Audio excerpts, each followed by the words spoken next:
বিসমিল্লাহির রহমানির রহিম। আলহামদুলিল্লাহ ওয়াসসালাতু ওয়াসসালামু আলা রাসূলিল্লাহ আম্মা বা'দ। আল্লাহুম্মা লা সাহলা ইল্লা মা জাআলতাহু সাহলা ওয়া আনতা জাইলুল হাজনা ইযা শি'তা সাহলা। আল্লাহুম্মা সাহ্হিল ইয়া হাইয়্যু ইয়া কাইয়্যুম ইয়া যাল জালালি ওয়াল ইকরাম। আলহামদুলিল্লাহ, আল্লাহ রাব্বুল আলামিনের রহমতে আমরা একটি উত্তম কাজে একত্রিত হয়েছি। আল্লাহ রাব্বুল আলামিন আমাদের কাজগুলো কবুল করে নিক, আমাদের সামনের কাজগুলো আরো সহজ করে দিক, আমিন। এর আগে আমরা আবওয়াবু সুলাসিল মুজাররাদ ওয়াল মাজিদ, মানে ৩ অক্ষর বিশিষ্ট মাজিদ কয়েকটা বাব নিয়েছিলাম। ঠিক আছে? আজকে আবওয়াবুর রুবাই আল মুজাররাদ ওয়াল মাজিদ। রুবাই অর্থাৎ ৪ অক্ষর বিশিষ্ট, হ্যাঁ? আরবা মানে ৪, রুবাইয়ুন মানে ৪ বিশিষ্ট। ঠিক আছে? আবওয়াবুর রুবাই আল মুজাররাদ ওয়াল মাজিদ। রুবাইতে একটাই শুধুমাত্র বাব আছে, যেটা কি আপনার মুজাররাদ, মানে যেখানে অতিরিক্ত কোনো অক্ষর নাই। ফাআলালাতুন, এবার আপনাকে বলা হচ্ছে ফাআলালাতুন। ঠিক আছে? আর বাকি যা আছে রুবাইয়ের বাব সবগুলোই মাজিদ। সুলাসিতে কিছু ছিল মাজিদ, কিছু ছিল কি মুজাররদ, কিন্তু রুবাইতে একটাই মুজাররদ, বাকি সব মাজিদ। একইভাবে রুবাইয়ের পরে মানে ৪ এর পরে ৫ এবং ৬ অক্ষর বিশিষ্ট যতগুলো বাব আছে সবগুলোই কি মাজিদ, হ্যাঁ? তাহলে শুধুমাত্র মাজিদ আছে ৩-এ। ৩-এর পরে ৪ এবং ৫-এ যা আছে, ৪-এর মধ্যে একটা মুজাররদ, ৫ এবং ৬ কোনো মুজাররদ নেই, সবগুলোই মাজিদ। আচ্ছা, এটা হচ্ছে একটা মৌলিক জিনিস। তো ৪ অক্ষর বিশিষ্ট মুজাররদ বাব একটাই, সেটা হচ্ছে জালজালা, ফাআলালাতুন। ঠিক আছে? শুধুমাত্র একটাই বাব, সেটা হচ্ছে কি জালজালা। ফাআলালাতুন বাবের নাম হচ্ছে কি ফাআলালাতুন।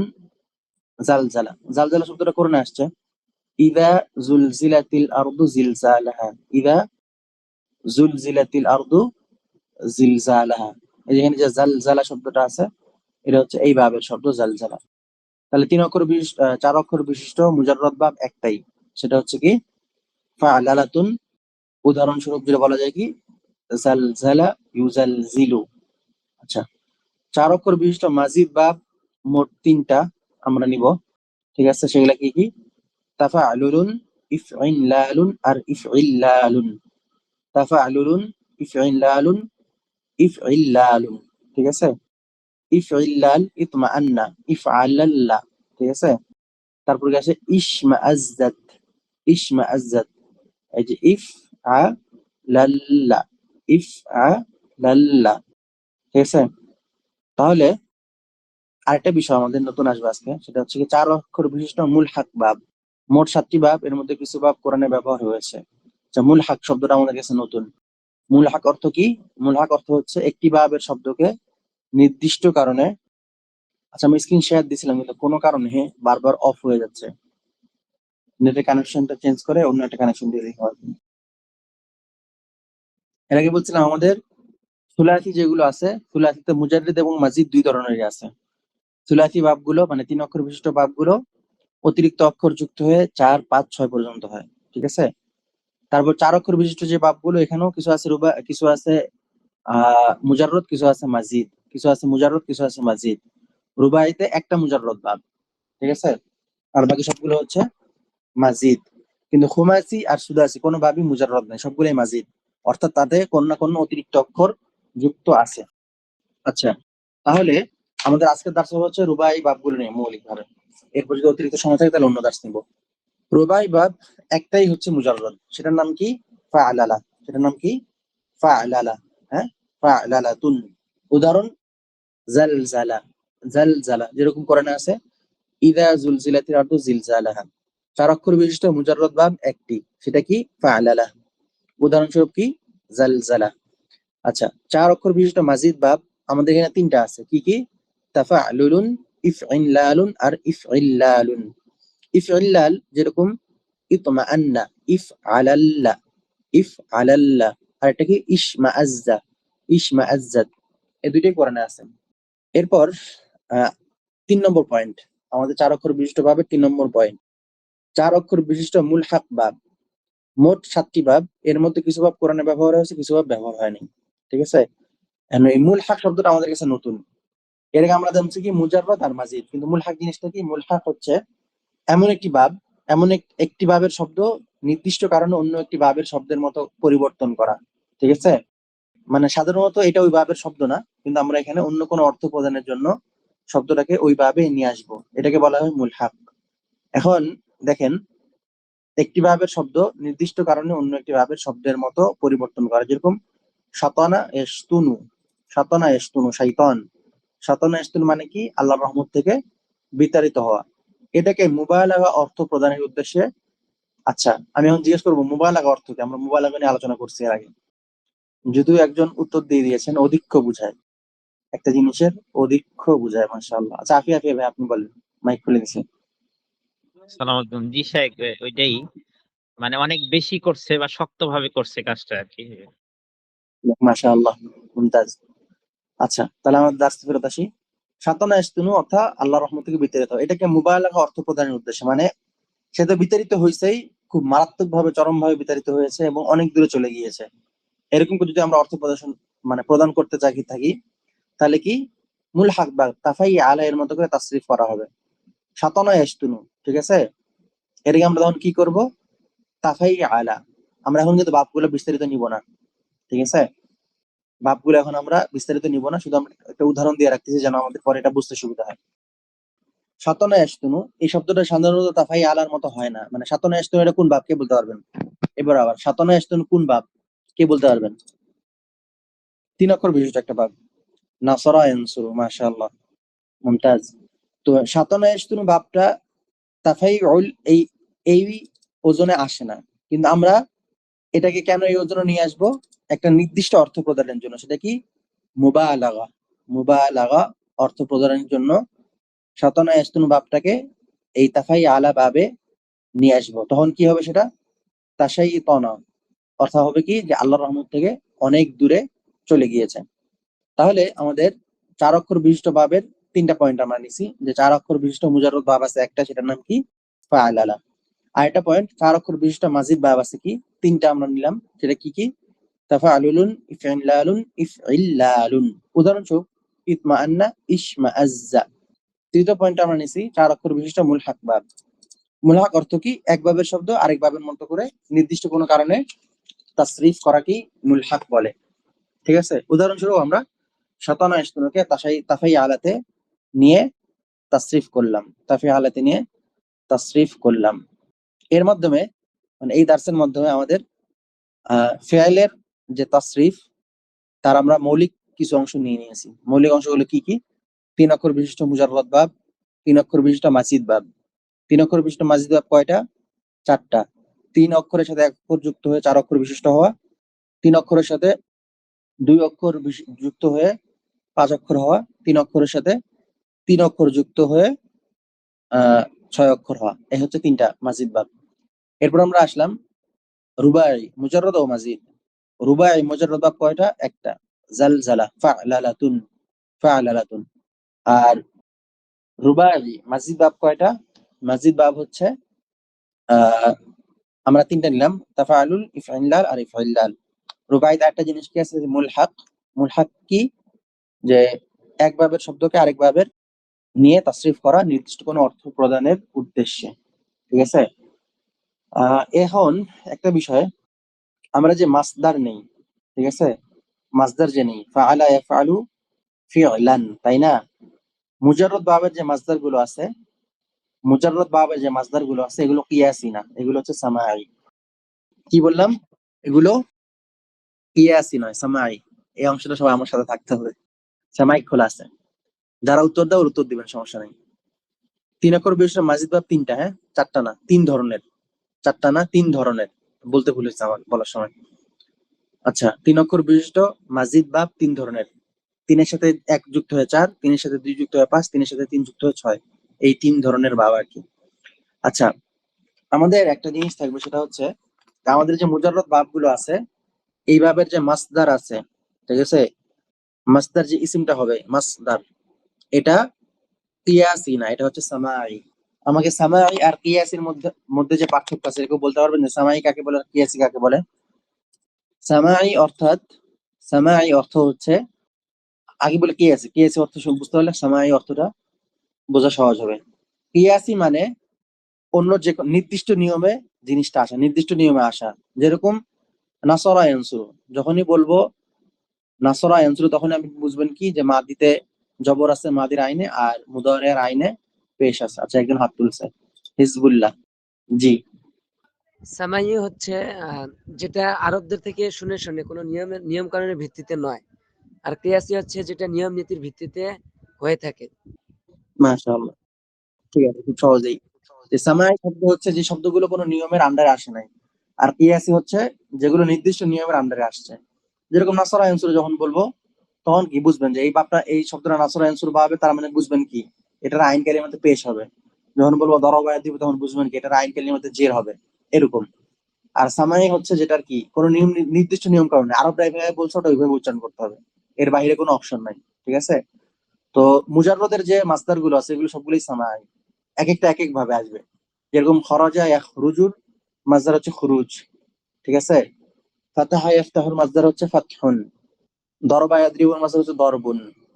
তারপর হাসুনা ইয়াহসুনুর মাসদার হচ্ছে হাসানুন, এরকম।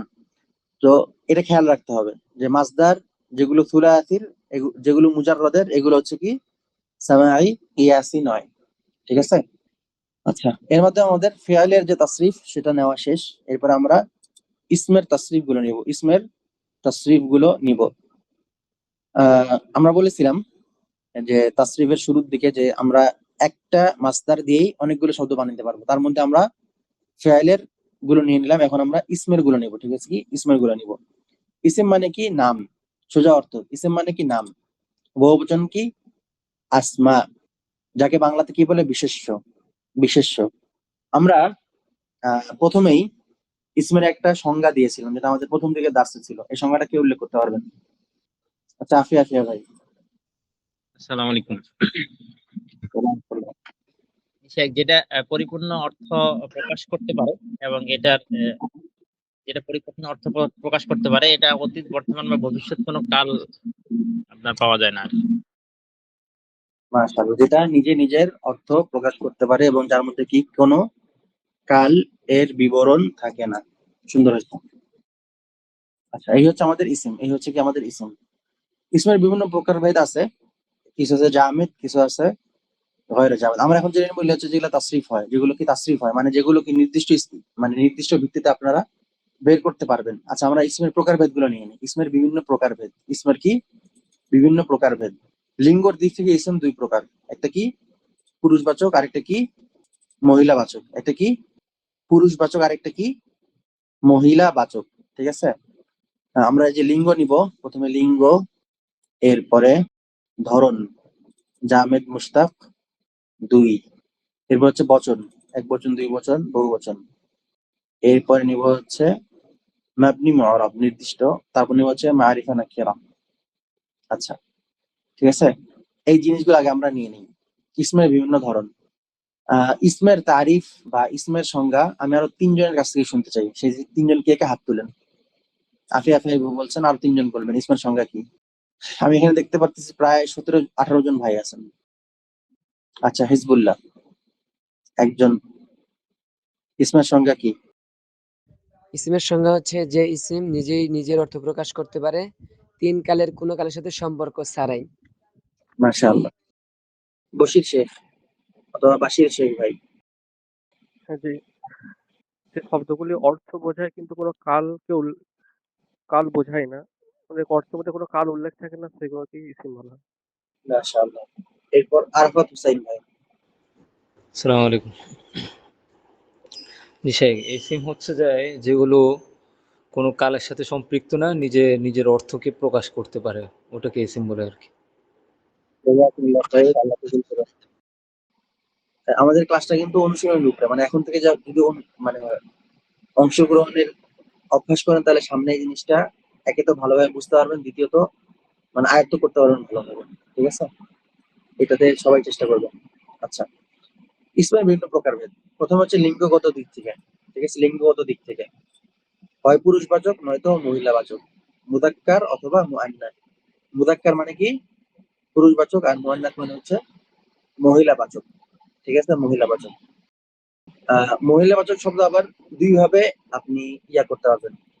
মহিলাবাচক শব্দ, আচ্ছা আমরা মহিলাবাচক শব্দ কেন আগে আলাদা করে নিচ্ছি, কেননা আমরা সামনে বিভিন্ন দার্স আসবে যেখানে শুধুমাত্র মহিলাবাচক শব্দ হওয়ার কারণে সেই দার্শের গঠন প্রণালীতে বা জেদ জবরে পার্থক্য আসবে, ঠিক আছে? এই কারণে আমরা প্রথমেই এগুলো নিয়ে নিচ্ছি যে কিভাবে কোনটা মহিলাবাচক আর কোনটা পুরুষবাচক আলাদা করবেন। আচ্ছা, মহিলাবাচক দুইভাবে আলাদা করা যায়, এক আলামত দেখে, আর হচ্ছে জিনিসটার নাম দেখে সরাসরি। যদি এমন কোনো কিছু নাম হয় যেটা জন্মদান করতে পারে অথবা ডিম পারতে সক্ষম, ঠিক আছে, এক কথায় গর্ভধারণ করতে পারে, এমন যে কোনো কিছু হইলেই সেটা কি মহিলাবাচক শব্দ। এমন যে কোনো কিছু হইলেই সেটা কি মহিলাবাচক শব্দ। এখন সেখানে মহিলাবাচক শব্দের আলামত থাক বা না থাক, সেখানে মহিলাবাচক শব্দের আলামত থাক বা না থাক, ঠিক আছে? যেরকম গাভী, গাভীকে আপনি কি বলবেন, মহিলাবাচক শব্দ না পুরুষবাচক শব্দ? যদি আরবিতে বলেন তাহলে মহিলাবাচক, হ্যাঁ ঠিক আছে। ঠিক আছে, এটা হচ্ছে একটা উপায়। এরপরে দ্বিতীয় উপায় হচ্ছে এই শব্দগুলোর মধ্যে কোনো একটা আলামত থাকা, কোনো একটা চিহ্ন থাকা, কোনো একটা চিহ্ন থাকা। যেরকম শব্দের শেষে কি থাকবে, গোলতা থাকবে, ফাইলাতুন। দরিবুন মানে কি, দরিবুন অর্থ কি? আচ্ছা হাত তুলতে হবে না, এখন বলতে পারেন সবাই, আর কথা শুনবে বলেন, দরিবুন অর্থ কি? প্রহারকারী। এটা পুরুষ না মহিলা? এটা পুরুষ। এটা যদি দরিবাতুন দরিবুন দুইটা আর কি। দরিবুন হচ্ছে যে পুরুষ আর দরিবাতুন হচ্ছে যে মহিলা। অর্থাৎ যে কোনো পুরুষবাচক শব্দ যদি মহিলা বানাইতে চান তাহলে কি লাস্টে একটা তা রাখতে হবে আর কি, গোলতা। গোলতা। তাহলে গোলতা শব্দের শেষে বা শব্দের সর্বশেষ শব্দ অক্ষরটা গোলতা হওয়া কি সেটা মহিলাবাচক শব্দ হওয়ার একটা আলামত। চিহ্ন, একটা চিহ্ন বা আলামত। অথবা আলিফ মাকসুরা থাকা, আলিফ মাকসুরা থাকা, এটাকে বলে আলিফ মাকসুরা। আমরা আলিফ মাকসুরা প্রথম দিকে দার্সে নিয়েছিলাম যে ইয়ার মতো লেখা হবে, নিচে নোক্তা থাকবে না, এটা কি বলবো, আলিফ মাকসুরা। উচ্চারণ হবে কি আলিফ, ফুলা, ফুলা, ফুলা। এরপরে কি আলিফ মামদুদা, যে কি একটা আলিফ তারপরে হামজা থাকবে, একটা আলিফ তারপরে হামজা থাকবে, একটা আলিফ তারপর থাকবে কি হামজা, যেরকম আসমা। তাহলে কয়টা গেল, 1 2 3। এই তিনটা হচ্ছে মহিলাবাচক শব্দের কি আলামত। মহিলাবাচক শব্দের কি আলামত। মহিলাবাচক শব্দের আলামত কি কি? শব্দের শেষে গোলতা থাকা, শব্দের শেষে আলিফ মাকসুরা থাকা, অথবা শব্দের শেষে কি আলিফ মামদুদা থাকা। আলিফ মাকসুরা এটা, আর আলিফ মামদুদা হচ্ছে আলিফের পরে হামজা আসা, আলিফের পরে হামজা আসা, ঠিক আছে? আচ্ছা, এগুলো গেল হচ্ছে এমন সব শব্দ যে শব্দগুলোর কি কোনো আলামত আছে, কোনো আলামত আছে, কোনো কি আলামত আছে।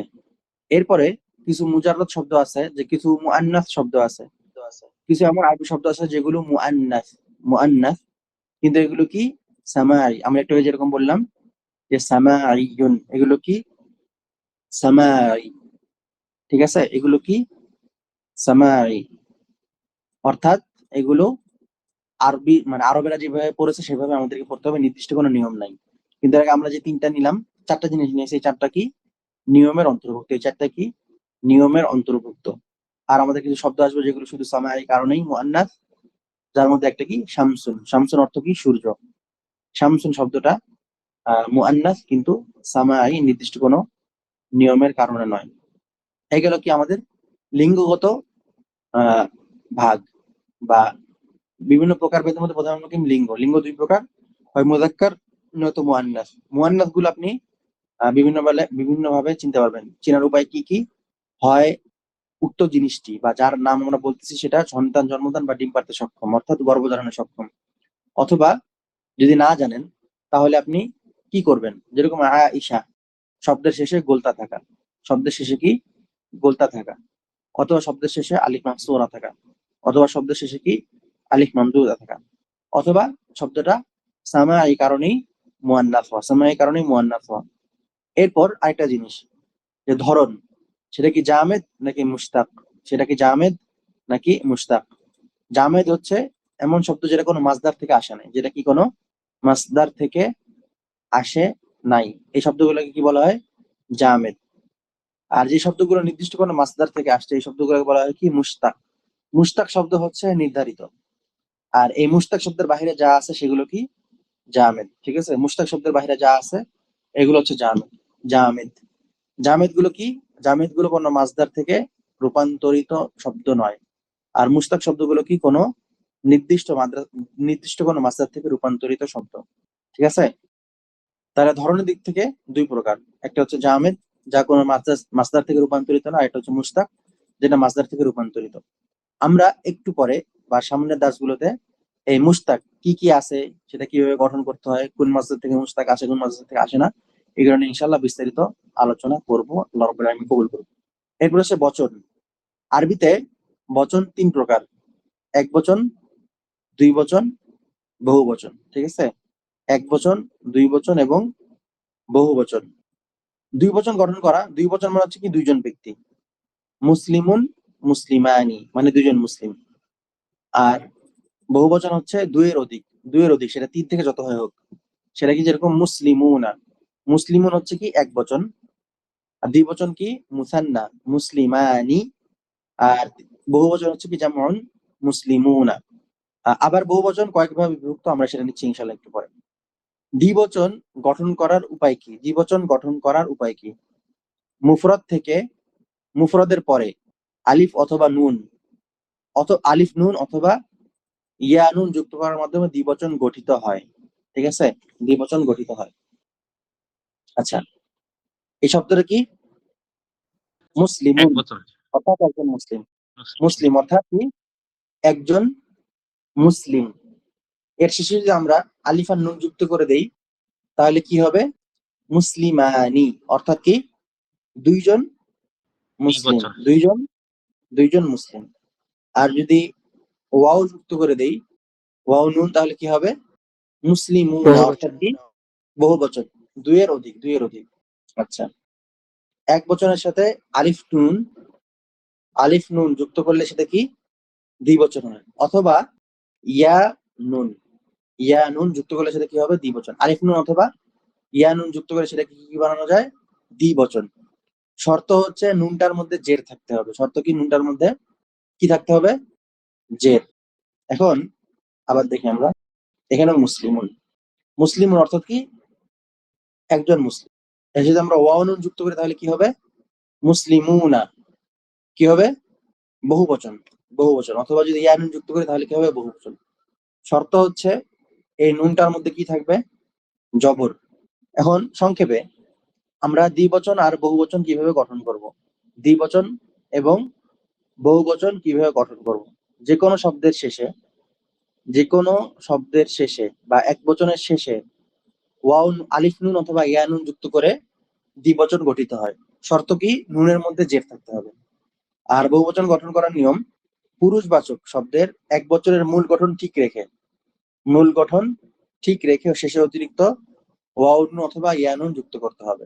যেরকম ফাইলুন থেকে ফাইলুনা, ফাইলুন থেকে কি ফাইলুনা, অর্থাৎ যে লাস্টে ওয়াও অথবা নুন যুক্ত হয়েছে, ওয়াও নুন যুক্ত হওয়ার মাধ্যমে এটা কি বহুবচন হয়েছে।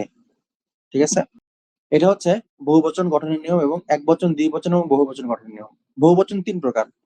বহুবচন কয় প্রকার? 3 প্রকার। কি কি? জামা মুযাক্কার সালিম, জামা মুআন্নাস সালিম এবং জামা তাকসির। আমরা শুধুমাত্র আজকে জামা মুযাক্কার সালিম আর জামা মুআন্নাস সালিম এই দুইটাই নিব। জামা তাকসিরের অনেকগুলো নিয়ম আছে, এগুলো সামনে কোথাও নিব। জামা মুযাক্কার সালিম গঠনের সোজা নিয়ম হচ্ছে শব্দের শেষে ওয়াও নুন যুক্ত করে দেওয়া। শব্দের শেষে ওয়াও নুন অথবা ইয়া নুন যুক্ত করা, নুনটার মধ্যে কি থাকবে? জবর থাকবে। জামা মুআন্নাস সালিম গঠনের নিয়ম হচ্ছে মূল শব্দের শেষে আলিফ আর তা যুক্ত করা, আলিফ আর তা যুক্ত করা। ধরেন যে আমাদের কাছে একজন আয়েশা আছে, ঠিক আছে, আমাদের কাছে কয়জন আয়েশা আছে? একজন আয়েশা আছে। তো আমরা তাকে কি বলবো? আয়েশা, তাই না? আয়েশা। আমরা যদি বলতে চাই আমাদের কাছে অনেকগুলো আয়েশা আছে, তা আমরা কি কি বলবো তাকে? আয়েশাতাত, ঠিক আছে না? আমাদের কাছে একজন যদি আয়েশা থাকে তাহলে আমরা কি বলবো তাকে? আয়েশা। আর যদি আমরা অনেক আয়েশা বলতে চাই তাহলে তাকে কি বলবো? আয়েশাতাত। আচ্ছা, আমরা আবার সংজ্ঞাটা দেখে নেই। সংজ্ঞাতে কি বলতেছে? সংজ্ঞায় কি বলতেছে? জামা মুআন্নাস সালিম যে বহুবচন গঠনের সময় মহিলাবাচক একবচনের মূল গঠন ঠিক রেখে শেষে অতিরিক্ত আলিফ তা যুক্ত করা হয়। ঠিক আছে, কিন্তু এখানে দেখেন ফাইলাতুনের বহুবচন কি বলছে? ফাইলাত। গোলতাটা কোথায় গেল? এখানে একটা গোলতা ছিল, এই গোলতাটা এখানে নাই কেন? কেউ বলতে পারবেন? আহসান, একজন উত্তর দিচ্ছেন যে গোলতা মূল অক্ষর নয়। গোলতা কি? শব্দের মূল অক্ষর নয়। অতএব এখানে যেখানে সংজ্ঞায় বলা হয়েছে বহুবচন গঠনের সময় মহিলাবাচক একবচনের মূল গঠন, মানে কি বলছে মূল গঠন, কিন্তু গোলতা হচ্ছে একটা শব্দের মূল গঠনের অংশ নয়, একটা শব্দের মূল গঠন এর অংশ নয়। সেই জন্য গোলতাটা যখন আমরা বহুবচন ক্রিয়েট করবো, বহুবচন যখন বানাবো, তখন গোলতাটাকে কি করতে হবে, সরিয়ে দিতে হবে, সরিয়ে দিতে হবে। তো গোলতা সরিয়ে দিলে কেমন হবে শব্দটা? আইশাত, আইশাত, আইশাতুন থেকে কি আইশাত। একইভাবে ফাইলাতুন থেকে কি হবে? আচ্ছা আমি একটা শব্দ দিব, আপনারা আমাকে বলবেন শব্দটার বহুবচন কিরকম হবে, ঠিক আছে? শব্দটা কিন্তু ধরেন যে যেমন মুয়ান্নাস সালিম, সমস্যা নেই, কিন্তু আপনারা বহুবচন দিবেন। যেরকম ফাতেমা, ফাতেমার বহুবচন কি হবে? মাশাআল্লাহ, ফাতেমা। আচ্ছা, উত্তর দিয়ে চলে আসে আরেকটা শব্দ। হিন্দুনের বহুবচন কেমন হবে? হিন্দুন এর বহুবচন কেমন হবে? হিন্দুনের বহুবচন হবে কি? হিন্দাদ। হিন, যেহেতু এটা মুয়ান্নাস সালিম, হিন তারপর কি যুক্ত করব? আলিফ তা, ঠিক আছে? হিন্দাদ। আরেকটা দেই শব্দ, যেরকম ধরেন সরিখাতুন, সরিখুন মানে চিল্লানো, সরিখাতুন মানে যে চিল্লায় সে, এর বহুবচন কেমন করা হবে?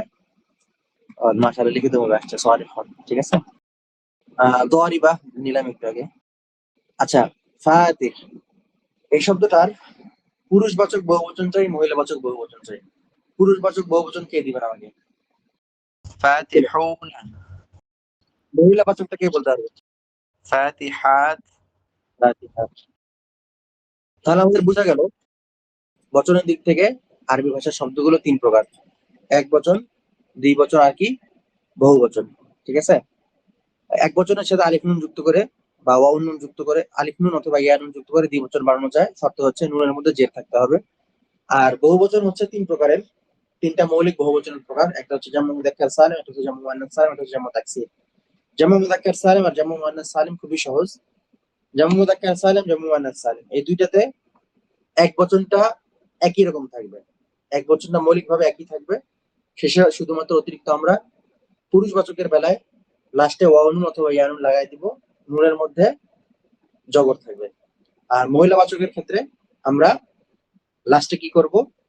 আলিফ তা লাগিয়ে দিব, ঠিক আছে? আলিফ তা লাগিয়ে দিব, মৌলিক শব্দ ঠিক থাকবে। এরপর আসে কি জামু তাকসীর। জামু তাকসীর, জামু তাকসীরের নিয়ম অনেকগুলা, আমরা এগুলো আপাতত নিব না, শুধু এতটুকু আমাদের মুখস্থ রাখতে হবে যে বহুবচন গঠনের সময় এক বচনের মূল গঠনটি ভেঙে যায়। এক বচনের মূল গঠনটি কি হয়? ভেঙে যায়। যে বহুবচন গঠনের সময় এক বচনের মূল যে গঠন আছে সেটা কি হবে? ভেঙে যাবে। আমরা এতক্ষণ দেখলাম কি আমাদের এক বচনের গঠন সবগুলো ঠিক ছিল, কিন্তু এখানে আসবে যখন, তখন এক বচনের গঠনটা ভেঙে যাবে। যেরকম বই কি উদাহরণ দেওয়া আছে? মাফআলুন, কি মাফআলুন। আমরা যদি জামু মুযাক্কার সালিম অথবা জামু মুআন্নাস সালিম বানাইতাম, তাহলে শেষে ওয়াও নুন অথবা আলিফ তা যুক্ত করে দিতাম, কিন্তু মূল শব্দটা ঠিক থাকতো। কিন্তু এখানে কি হবে? জামু তাকসীর, তাকসীর মানেই ভাঙানো, শব্দটা পুরোপুরি ভেঙে যাবে। মাফাইল। এখন দেখেন শব্দটার এক বচনের মধ্যে এসে আলাদাভাবে কি ঢুকছে? এক্সট্রা ভাবে আলিফ ঢুকে গেছে, ঢুকে শব্দটা কি মাঝখান থেকে ভেঙে গেছে। তো বহু গঠন বা বহু বচন গঠনের সময় যদি শব্দ মাঝখান থেকে ভেঙে যায়, সেই শব্দটাকে কি বলে? জামু তাকসীর বলে। সেই শব্দটাকে কি বলে? জামু তাকসীর বলে। আচ্ছা, তাহলে আজকের দার্স এখানেই। আল্লাহ রাব্বুল আলামিন সবাইকে কবুল করে নিন। সুবহানাকাল্লাহুম্মা ওয়া বিহামদিকা আশহাদু আল্লা ইলাহা ইল্লা আনতা আস্তাগফিরুকা ওয়া আতুবু ইলাইক। আসসালামু আলাইকুম ওয়া রাহমাতুল্লাহি ওয়া বারাকাতুহু।